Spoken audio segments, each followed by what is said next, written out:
మన తెలంగాణలో ప్రస్తుతం తెల్ల చౌడు నేలలు మాత్రమే ఎక్కువ మోతాదులో గమనించడం జరుగుతూ ఉంది. ఈ తెల్ల చౌడు నేలలకి ఎలాంటి జిప్సం వేయాల్సిన అవసరం లేదండి. కేవలం తెల్ల చౌడు నేలలని మనకు భూసార పరీక్షల ద్వారా మాత్రమే తెలుస్తుంది మన తెల్ల చౌడు నేలల నల్ల చౌడు నేలల అని. తెల్ల చౌడు నేలలు మనకి మామూలుగా కూడా మన కంటికి కనిపించే విధంగానే ఉంటాయి.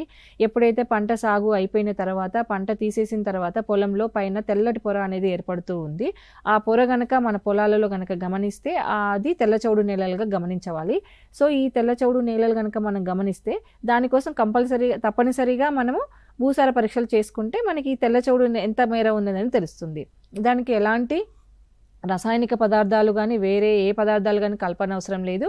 మన యొక్క దగ్గర ఉన్న స్వచ్ఛమైన నీటిని, అంటే కాలువలు కానీ లేకపోతే చెరువుల నుంచి వచ్చిన నీరుని గనక మన పొలంలో చిన్న చిన్న మడులు చేసుకొని ఆ నీరు గనక 48 గంటలు అలా నిలబెట్టి అందులో వచ్చిన మురుగు, ఎక్కడైతే పేరుకుపోయిన పైన మురుగు నీరు ఉంటుందో అది గనక తీసేస్తే అందులో లవణాలు పేరుకుపోతాయి. ఈ పేరుకుపోయిన లవణాలను గనక బయటికి పంపించగలిగితే మనం తెల్ల చౌడు నేలని మనం నివారించుకోవచ్చు.